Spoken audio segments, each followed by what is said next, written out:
right, another episode. I'm actually starting with this episode a project that I've wanted to get on with for a while. Several months ago, I read a review in The Guardian of a book called Railway Rhymes, edited by Peter Ashley, part of the Everyman's Library Pocket Poets. It's a nice little book. It's maybe that 5x7 pocket size, and it's a collection of poems about railways and trains. So I picked it up because I appreciate the poetic nature of trains. I often have dreams about trains. Oh, let me rephrase that. Of the dreams that I remember, which are not many, trains often play a part in those dreams as kind of vehicles to move me around through the landscape. I think it's probably similar to like the wind horse idea in Tibetan practice, a representation of energy and mind moving. But it's also a recollection of my childhood where I took trains daily to get back and forth between school. So this book went into my collection of books about trains. There's a John Betjeman collection on trains. Most of those are actually letters that he wrote to various correspondents, either people who contacted him or preservation societies, but letters about trains. And then, of course, Ian Marchant, a British writer, has a book called Parallel Lines, which is a fantastic read about many things, but about this sort of poetic train system that exists in parallel to the reality of a system that is often underfunded and overstressed. So this book, Railway Rhymes, edited by Peter Ashley, there's, 70 or so poems in here. And I thought I would read through them, one an episode, and say a few words about each of them.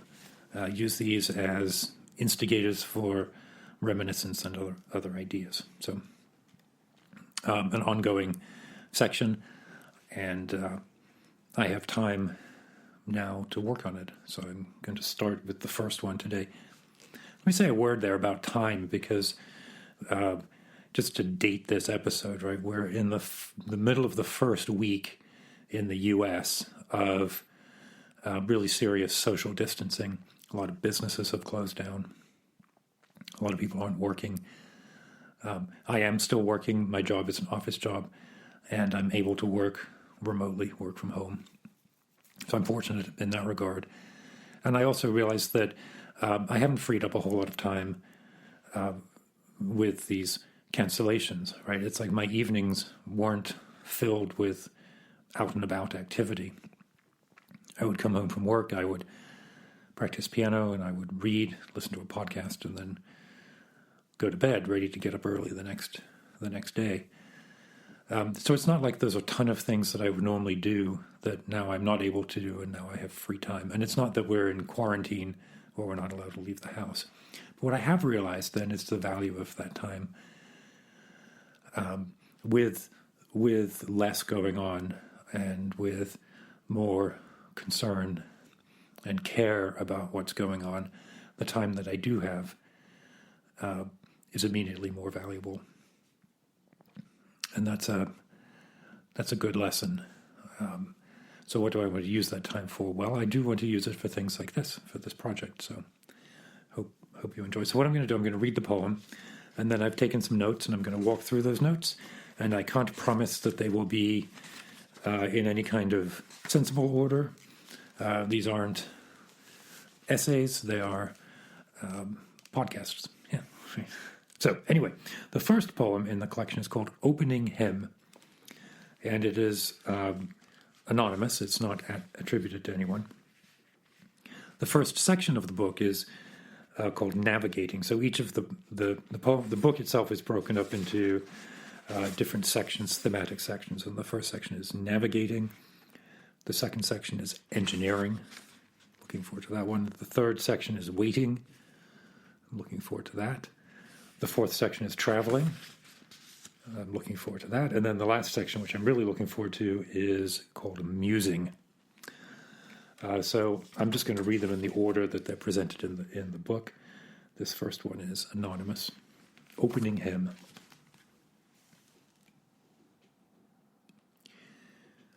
If you will listen to my song, I'll not detain you long. On the 1st of May, the folks did throng to view the Oxford Railway. And to have a ride, what a treat, father, mother, son, and daughter, along the line like 1 o'clock by fire, steam, and water. Riffum, tiffum, mirth, and fun, don't you wonder how it's done? Carriages without horses run on the Hampton and Oxford Railway. From villages and from the towns, the gents and ladies flocked around, and music through the air did sound along the Oxford Railway. There was bakers, butchers, nailers too, lots of gentlemen in blue, and all did strive to get a view along the Oxford Railway. A riffum, tiffum, mirth and fun, don't you wonder how it's done? Carriages without horses run on the Hampton and Oxford Railway. An old woman, peeping at the line, said, I wouldn't care a farthing, but they destroyed my cottage fine and cut away my garden, where I so many years did dwell, growing lots of cabbages and potatoes. But worse than all, my daughter Nell went off with the navigators.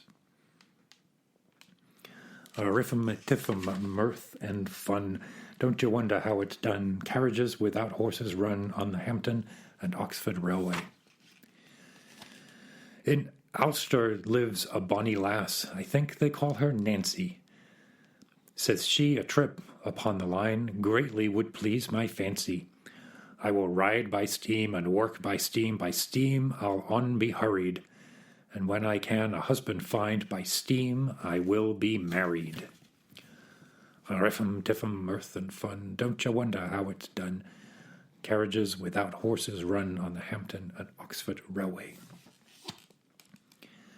And when the line is finished at both ends, you may send your cocks and hens and go and visit all your friends, your ducks and turkeys, pigs and geese, to any part wherever you please. You may also send your butter and eggs, and they can ride who've got no legs, by the Hampton and Oxford Railway. A riffum, tiffum, mirth and fun, don't you wonder how it's done? Carriages without horses run on the Hampton and Oxford Railway. So that's got a chorus in there, riffum, tiffum, mirth and fun. It's a nice little bippy boppy kind of poem. And I did a bit of research on the Hampton and Oxford Railway and uncovered quickly that it's actually a song. It's a folk song or a traditional song. Again, not sure who wrote the lyrics. But it's one of those traditional folk songs that gets brought out. So I don't promise to do this for any other song, any other poem, except the ones that might turn out to be songs. But I'm going to play it for you. I'm going to turn around, I'm going to bang it away on the piano, and I'm going to warble it in my own out-of-tune, breathless, hoarse voice. So again, don't get used to this because it's only going to happen this first time. But here we go, the song, The Hampton and Oxford Railway. Oh, come and listen to my song. I will not detain you long. About the folks, they all did throng along the Oxford Railway. Riffum, tiffum, mirth and fun, don't you wonder how it's done?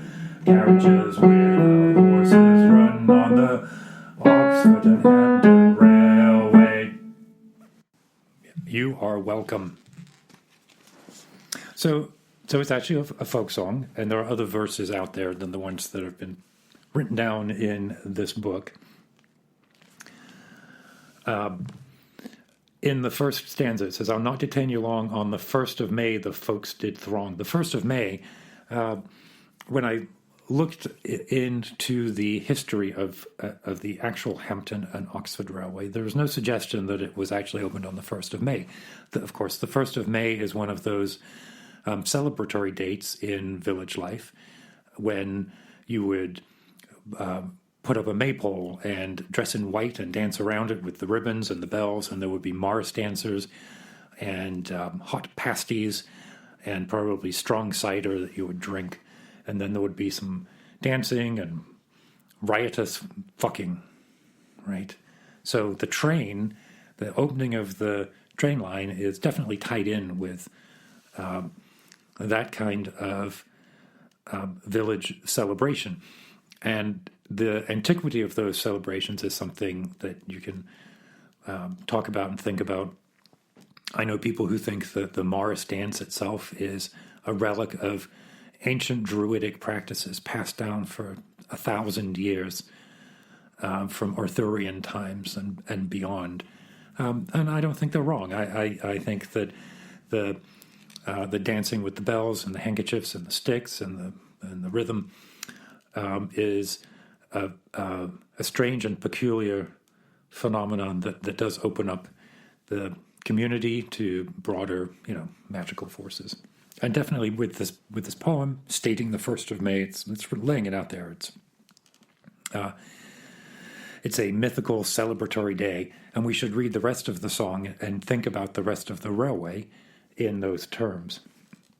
So think about it being, when you hear about this throng, think about there being at least one troupe of Morris dances in the background. The Hampton and Oxford Railway itself, when I look to see, there is of course a train line from Hampton, which is just to the north of London, shooting out to Oxford. It takes about a couple of hours, and Oxford is also an ancient town associated with colleges and universities. The line itself now seems pretty quotidian. It doesn't seem to resonate with a magical fervor. It seems to just be a commute line from London to Oxford. And it appears to have been part of the Great Western conglomeration from the 1830s maybe, up until post-World War II, with the nationalization of all of the train tracks in Britain into national. So then we have a couple of specific characters who are interesting to look at. The old woman looking at the line, who lost her cottage garden, right? So this would refer to the appropriation of community land and individually held property by the railroads, similar to other enclosure laws at the time. So this it would not be an easy topic to sing about. It would be the loss of livelihood for many of the villagers who, in the song and in the poem, are nominally celebrating the railway. The old woman has lost her cottage garden where she grew cabbages and potatoes. But then the kicker at the end, but worse than all, my daughter Nell went off with the navigators. The navigators were the men who built the railway. It's a saucy little detail. This stanza wraps in the agony and the pain of losing livelihood through the provenance of the railway, the positioning of the railway through individual land. And then I call it a saucy detail, but look, the social disruption that will be caused by that is very real. So the song makes light of this, but let's not dismiss the difficulties that come along when there's a common wealth represented in the common lands that are then gardened and tended by individuals in a village. When those lands are expropriated by the railways or by other landholders, there is suffering that comes along with that. Continuing with the sauciness of it, we have Nancy. I think they call her Nancy, although Nancy is one of those names that turns up as a name and also as a noun and as a verb. But she's a bonny lass, and she lives in Ulster. This is one of those words that I don't know how to pronounce. And I grew up in England, and I'm not sure. It's spelled Alcestor. The temptation is to pronounce it Alcester, which I'm absolutely sure is wrong. If I look at how Worcestershire is pronounced, not Worcestershire, it is Worcestershire. So maybe it's Ulster, as if it were Ulstershire. But who knows? It could be Oik, for all I know. But let's say it's Ulster. And Ulster, that rhymes with, or that fits with the scansion, right? In Ulster lives a bonny lass. I think they call her Nancy. And she's enjoying the ride on the steam trains, looking for a husband, and then ultimately to get married. So a slightly different story than our daughter Nell, who got swept off by the disreputable navigators. Nancy is working the steam a bit more forwardly, or with a bit more provision for her, or a bit more care for her own provision. But it's definitely sexy, isn't it? She says, a trip upon the line greatly would please my fancy, says Nancy. And yeah, I think a trip upon the line is just a great way of thinking about love.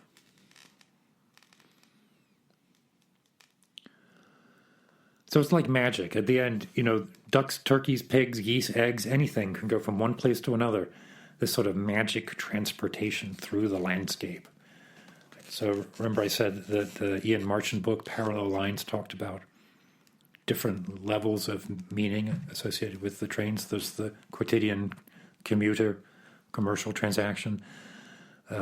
There's this sense of the railroads and the ownership of the land and the confiscation of property for the railways in the sort of the third stream there, or the middle path. And then the third stream would be this magical idea that you can get across enormous distances now at unimaginable speeds.